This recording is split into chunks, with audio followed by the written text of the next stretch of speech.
concur with Wendy. The legal guidance for how you can use the 17 million funds is guided by that CFD. So the TPIA cannot and should not try to change the character of how to use and divvy up those monies.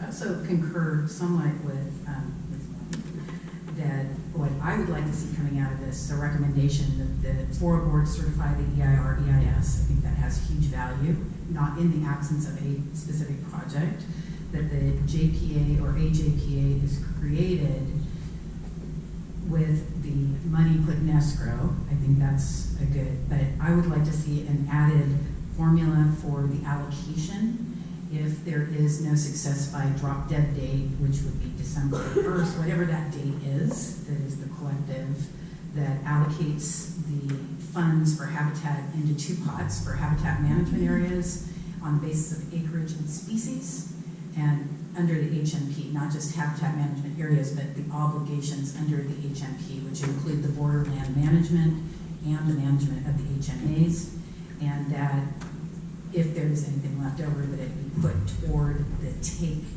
permit, a fund to help defray the costs of future take permits for those entities or jurisdictions that still require the federal take permit.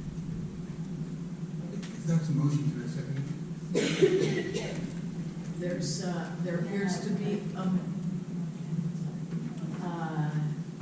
let's see, it needs to be a member of the admin committee or the working group. So, Mr. Malin, you could make the motion. That sounded like a dissertation. That wasn't really a motion. So if you're going to make a motion, please clarify. Okay, so it sounds like there's a motion in the making. I've heard the elements of it in Ms. Morton's recommendation for a recommendation, and then I heard some added interest. So we will need to get some clarification.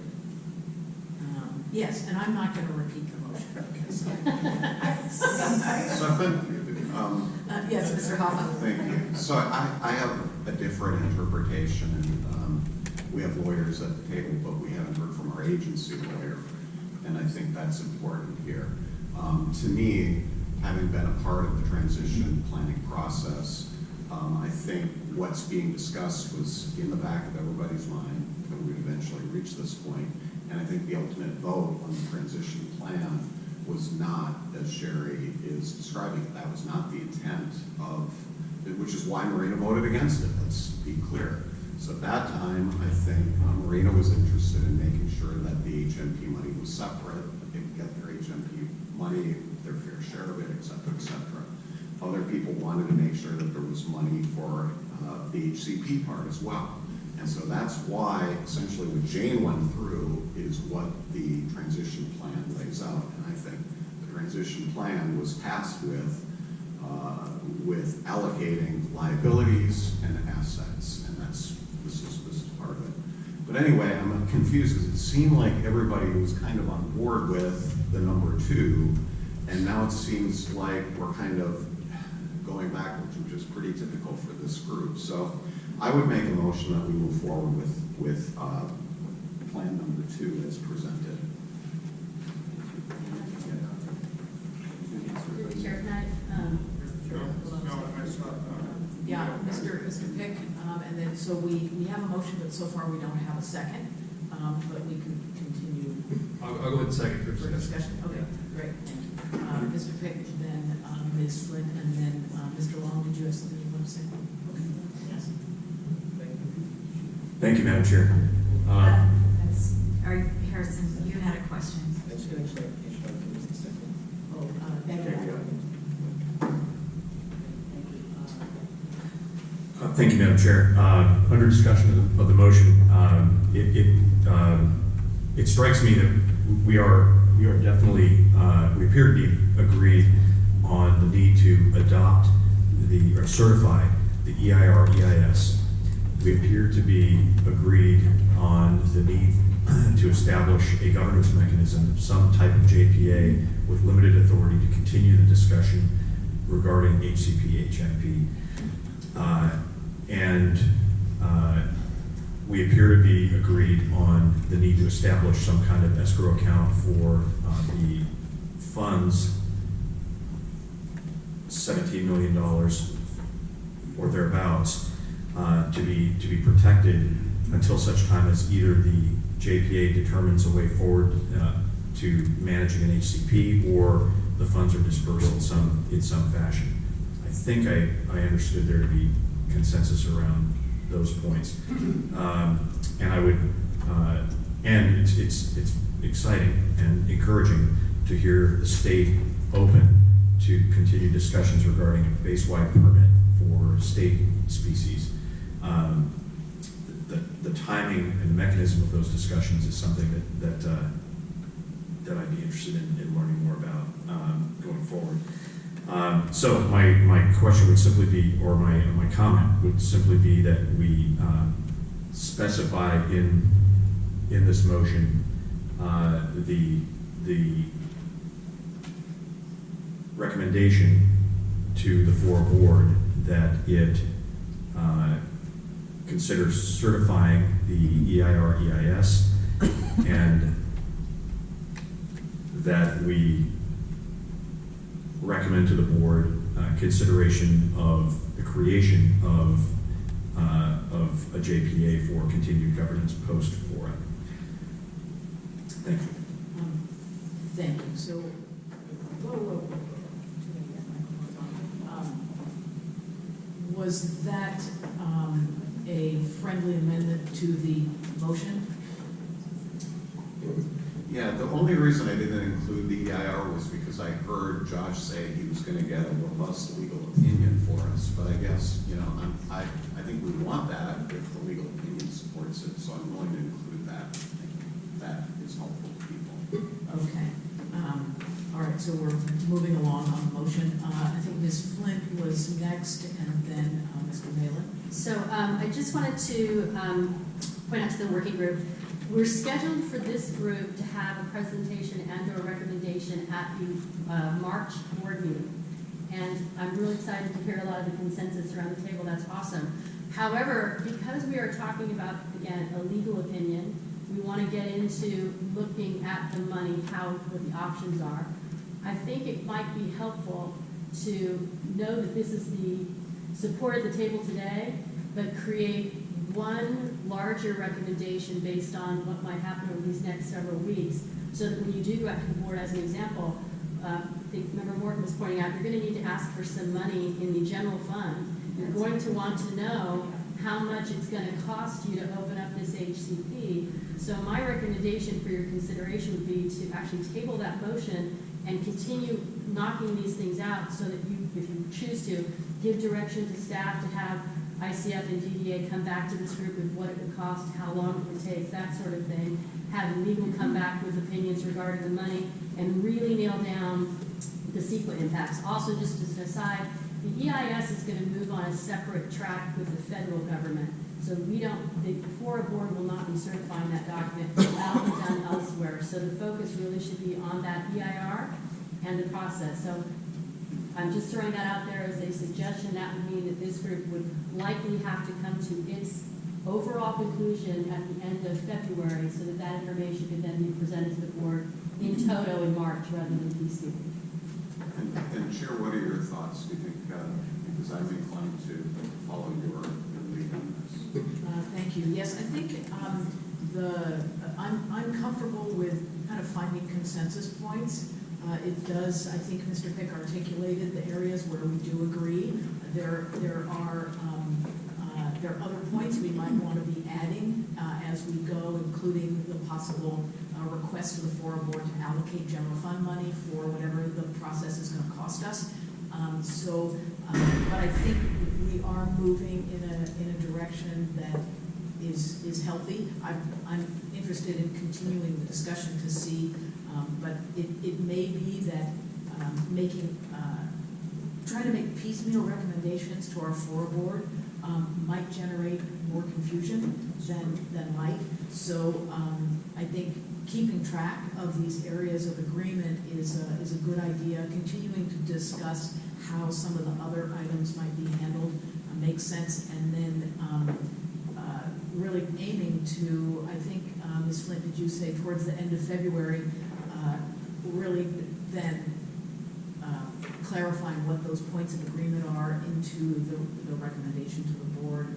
That would be my suggestion. You have in the, basically give us, Josh will talk a little bit more about this in a moment, but if we were taking the next 3 weeks to nail down these specific issues and to get information back from legal, information back from CEQA, then staff can come back to this group with a document that summarizes what we've heard, what we believe you have all agreed upon, and then that, along with the financial impacts of those decisions, can collectively be presented to the board as an ask from the working group.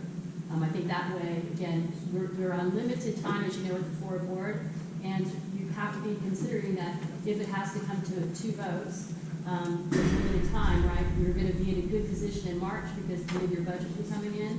It just feels like those 4 weeks would be well spent on nailing this down to a clean process. Yes, I think so. The other thing is that we could, in the form of a motion that can get consensus agreement, we could spell that out so we know how far we've gotten, and then we know what are the open topics as well. So, I think that might provide clarity for us so that we know what we've gotten to. Yep. So, anyway, so I think maybe keeping the motion on the table, continuing the discussion, and sort of seeing where we end up. Mr. Malin and then Ms. Morgan. Thank you. I agree with everything that's been said on that side of the table since I'm seconding a motion that wasn't in existence. My concern was,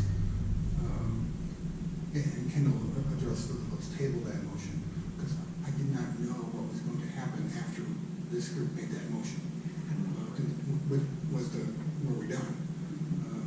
And which is why I like Sherry's suggestions, because they were slightly more definitive. She got to the end point, whereas the discussion for moderating Director Oaks was, let's continue the discussion, which is fine. But in this, I was unclear whether or not we were closing up shop after that motion until Kendall said we're going to table that and have the, what I call the next most pertinent discussions, which relate to where is the land going to come from if we're going to be able to secure a base library from the state. Ms. Morgan and then Ms. Damon.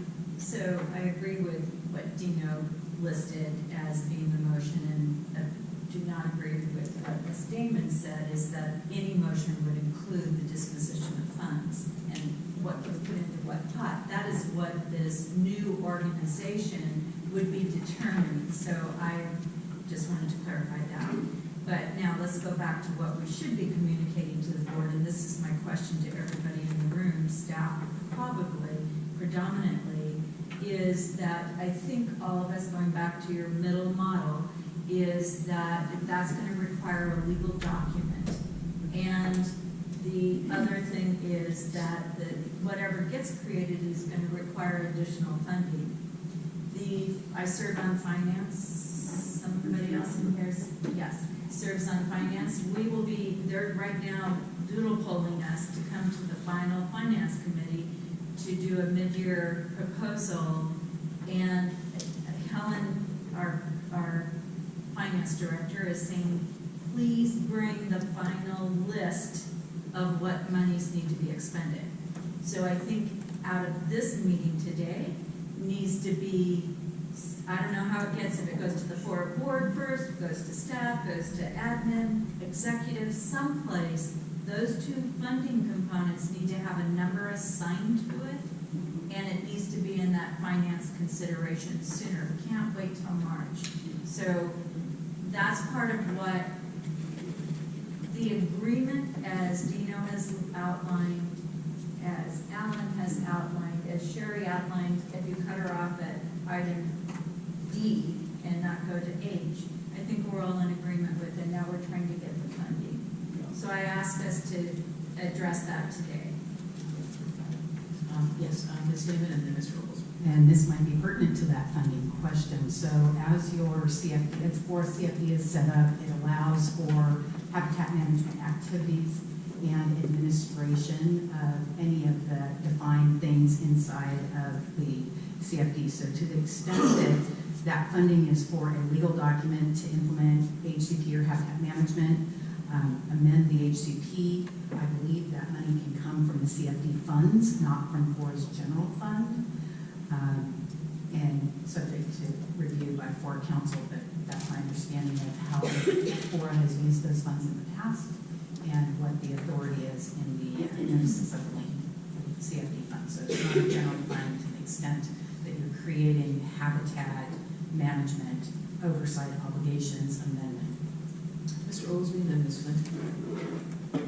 Going to Gail's point about getting this information to the finance committee, I think as a subgroup, so to speak, of the board, we can recommend to the executive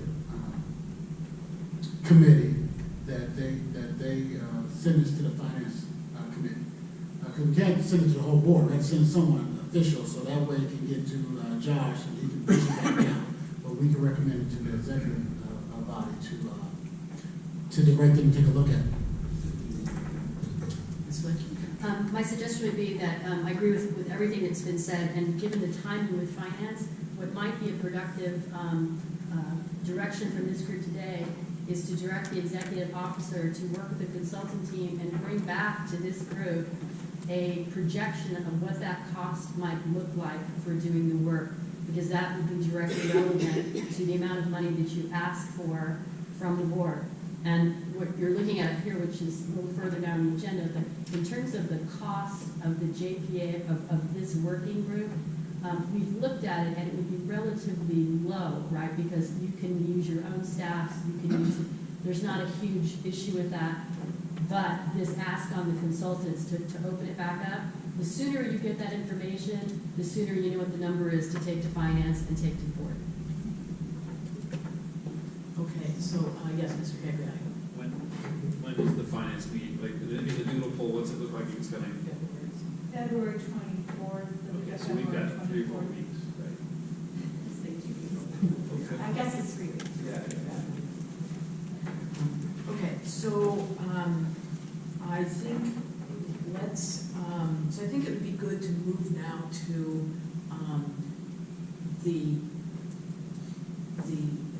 so the consensus seems to be, and it may take the form of a motion or we vote on, but right now what we're talking about is the desirability of continuing to negotiate with the state in particular on and some of our ideas about a phased HCP.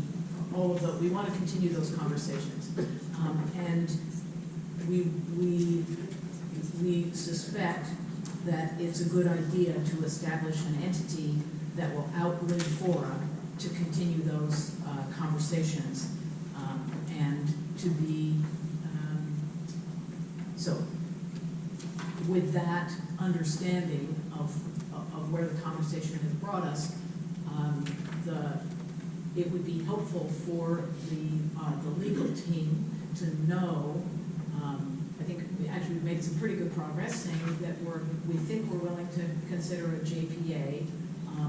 It would be good to spell out the purpose. You know, what exactly is this iteration of a JPA going to do, and so on, so that they can, the legal team can write up a document for review, and it may be, well, and I think the other idea is that because in the transition plan it does spell out that the 17 million needs to go to a JPA, that would also be a function of the JPA, but all of that would get spelled out in the document. So let's talk a little bit about what that entity might do, and it would be included in the documents. Any thoughts? Yes, Mr. Rose. I'm just trying to be clear, Chair. We're under the discussion of the motion, and then we talked to tabling it. So is that tabled, and you're continuing the conversation, or we're underneath the motion? I'm just saying, did we move on from the tabling? So I just want to, what is the dividing line, and what was the original motion? I agree with everything you said. Okay. It's just, to be clear, are we moving away from it's tabled and now you're talking about. It's tabled at the moment. What I was thinking was that, I mean, we could vote on it now, but we could also wait until we've kind of completed our discussion to see what other elements we might want to include. Because I'm thinking now that if we do vote on the motion today, it might be a good idea just sort of to spell out kind of the agreements that we've gotten to so far. There are going to be some things that we don't agree on, so those wouldn't yet be a part of what we may recommend. So I'm sort of leaving it a little fluid, but I'm happy if people want something now. I mean, did you want to Yeah, continue this morning? I'm fine with tabling it, but I do think we keep talking about to the consultants and to the lawyers, what are we deciding? We need to give them direction. And if we think the JPA is there, and we forgot the money later, but if we all agree in principle, that allows them to really plan. If we agree on all this stuff, that allows them to plan. And then we'll see how far it goes down the road. But right now, if we're saying, well, we're not sure, bring us information, this and that.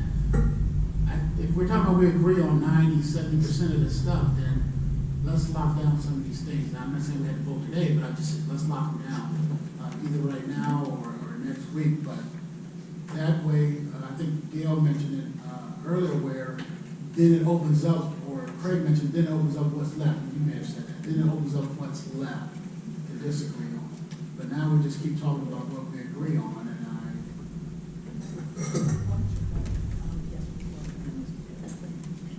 So I think we tabled the motion because I think there's too many unknowns. But the direction of consensus has been established. I don't think you really need to go further than the consensus. I think we've established that. The consensus, as Dino pointed out, is find out from your CEQA council if, in fact, the FORA board, which is on a different track, should certify the EIR. Should the new organization be the one that follows up on the certification of the EIS, because that's a different track, that's a new point, but to form a legal entity that enables the funds to be transferred and allow us to work. So I think that request additional funding and then delegate to the new JPA the responsibilities of habitat conservation as outlined in the base for use plan, the base for use plan EIR, whatever is that responsibility would be delegated on how it's going to be addressed to that entity, this new JPA. So I'm not looking to get to what this is because I don't have enough information to articulate that to this group. It's beyond the scope of my skill, I'd be guessing.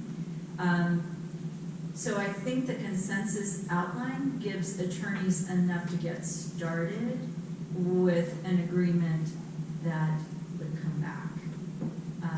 I'm suggesting we don't get to your checklist level today.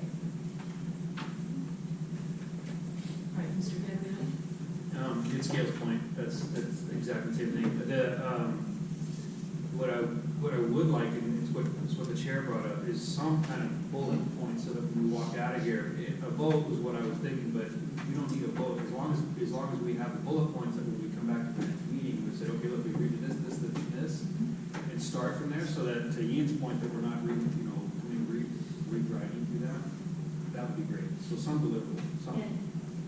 And I think Dino laid those out very concisely, and I think every jurisdiction laid that out in some version when we went around the room.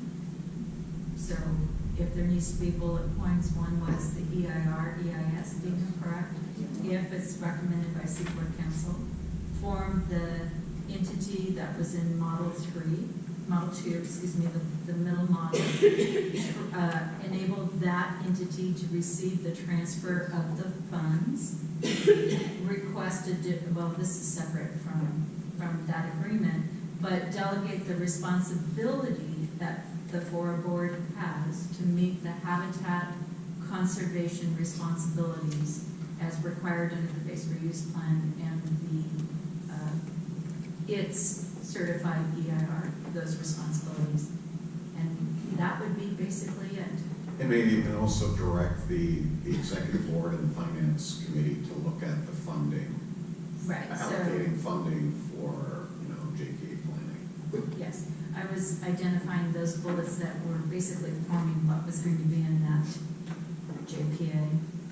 But some also was, we were in consensus about asking for additional funding from FORA, from their general fund, if it's available. We're asking for it to continue, and funding for the creation of this, for the legal counsel to do the work. Those are my goals. To Chair, or Josh, can we show up in the meeting next week in the agenda, can we just have those bullets? Like next week, but what we agreed at the last meeting. Great. You're gonna ask me to repeat, that's always a dangerous thing. Yeah. I'd say that the good news is we've been recording everything, so we will go into great detail to make sure that it's laid out according to those to that recording. But I can tell you what I have. It's been stated here a number of times. We are going to work with the legal